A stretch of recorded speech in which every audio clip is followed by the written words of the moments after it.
Normally, I make videos about railways here in Norfolk, but before railways there were canals, and there is a canal here in Norfolk. But before that, what are canals? We take motorways for granted, but many years ago, the main transport arteries of a lot of the country were canals. One could not consider roads to be of much use, as in the 1700s they were little more than dirt tracks. In summer full of ruts, and in winter they were just mud and water. The only form of traction were horses, which, with the difficulty of trying to pull loaded carts along these rough tracks, restricted the amount of goods that could be pulled. But a boat pulled by a horse or powered by sail could transport many more tons of goods than any cart. The Norfolk Broads were already established as a means of moving goods around by the use of the famous wherries.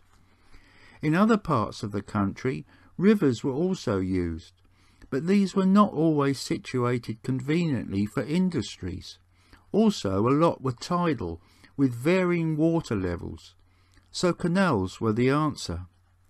In its simplest form, a canal is a trench lined with clay and filled with water. A path was provided on one side for the horses that would pull the barges prior to steam engines being used. Now, when we think of canals, we think firstly of the industrial Midlands and Birmingham, which, by the way, has more canals than Venice. In Norfolk, as I have mentioned, one thinks really only of the Broads. But strangely, there is a canal in Norfolk. The North Walsham and Dilham Canal runs for 8.7 miles, or 14 kilometres, between the River Ant at Bradfield Bridge near Stalham and Anglian Ponds just north of North Walsham. It was opened in August 1826 and served 6 mills located along the banks.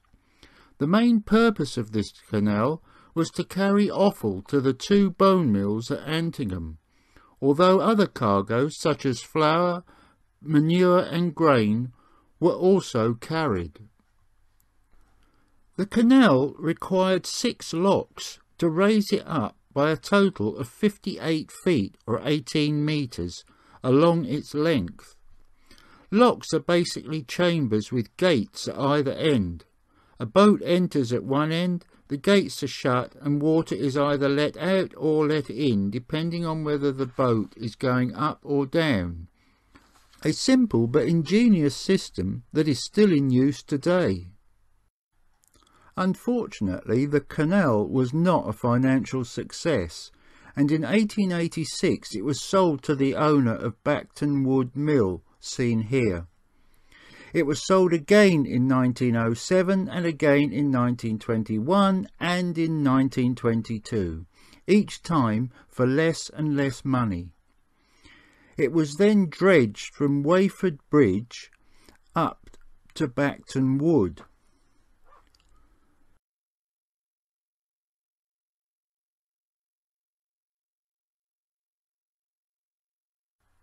But the upper section above Swafield Lock was dewatered. Some of this dry canal bed was sold in 1948 and it was returned to farmland. The rest of the canal has had a checkered history, which I shall explain as I visit each site. So the next thing is to go out and see what we can find. I shall start at Anglian Ponds and work my way down to Bradfield Bridge and the River Ant. Unfortunately, to begin with, I shall have to rely on Google Maps, as access to Anglian Ponds is impossible. There is nowhere to park, and anyway there is too much foliage around. But in this aerial shot you can see the ponds. Here there were 2 bone mills, upper mill just below the ponds, and lower mill a short distance further away, connected by a small channel. bones for grinding into fertiliser were delivered by wherry to a stave along this channel. After the railway was built, the bones were delivered to North Walsham station. From here to Swaffield, the canal has been filled in. That might be pronounced Swayfield. I'm sure somebody will correct me. But before we get to Swayfield, we first encounter Bradfield Bridge. This is a Grade 2 listed structure. I'm using Google here because there was nowhere to park, and also their camera is much higher, so gives a better view of everything. You can quite clearly see how the canal has been completely filled in and now looks like this. This is the view looking west towards Antingham Ponds, and in this view we are looking east towards the first set of locks at Swayfield. And this is Swayfield. We are standing on the bridge which carries the main Munsley Road over the canal. This is a view towards Antingham Ponds from the bridge. In the distance is the end of the dewatered section and the site of Swayfield Locks number 5 and 6. On this map you can see the bridge we were on and the locks at the top. Also on the map is the mill. This was 3 stories of brick and weatherboarding, but by 1967 only the brick base remained. The mill house still remains and is Grade 2 listed. And this is Wayford's side of the road, looking back at the bridge that we have just been on. Back now onto the bridge, and we're looking towards Wayford. In the distance is where the Norfolk and Suffolk joint railway line from North Walsham to Munsley crossed over the canal, and that's where we shall be going next. So, having moved on, we are now where the old Norfolk and Suffolk joint railway line from North Walsham to Munsley and Cromer crossed over the canal. In this shot we are looking back towards Swayfield in the distance. And this is what's left of that bridge, just these fine blue brick abutments. You can actually walk the old railway line from North Walsham to near Paston and Knapton.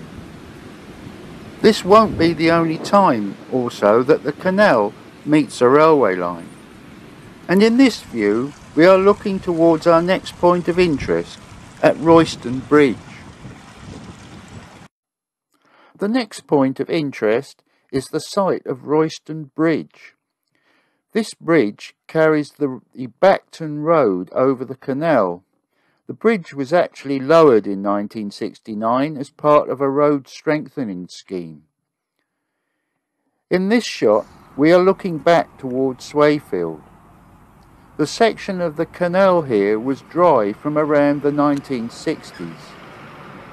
This is the other side looking towards Wayford.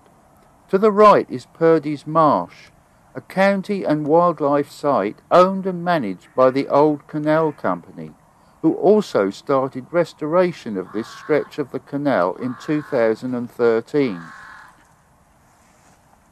Once the banks are raised to their original height, this length will be restored to a navigatable depth. When I visited this spot, a thunderstorm was brewing, so I did not explore in any great detail. So if anybody has more up-to-date details of this area, please leave a comment. Okay, moving on now from Royston Bridge, we come to the end of the dewatered section at Bacton Wood Lock number 4 at Spa Common. This is looking towards the lock, obviously. This lock has been cleaned and new gates or refurbished gates and paddle gear has been installed. The locks along this canal were sized for wherries, being 50 feet, that's 15.2 metres, by 12 foot 3 feet, which is 3.7 metres wide. can see the refurbished gates and the brickwork all nicely cleaned, and that's looking back to the dry section that we've just come from. And in this shot at the other end of the lock you can clearly see the difference in heights between where we've just come from and the lower level, showing how the locks overcome the gradients. And in the next shot we're looking now towards the bridge. This is a Grade 2 listed bridge which carries Anchor Road over the canal. And this is a view from that bridge back to where we've been. And this is a shot of the other side of the bridge looking towards Wayford. Just a few yards up the road is this small bridge. This is over a stream or leat that comes off the canal just before the larger bridge on the Wayford side. This then passes under this road here and onto the mill and operates the water wheel. There's been a mill here since 1086. This present building dates back to 1747 and was modified in 1825.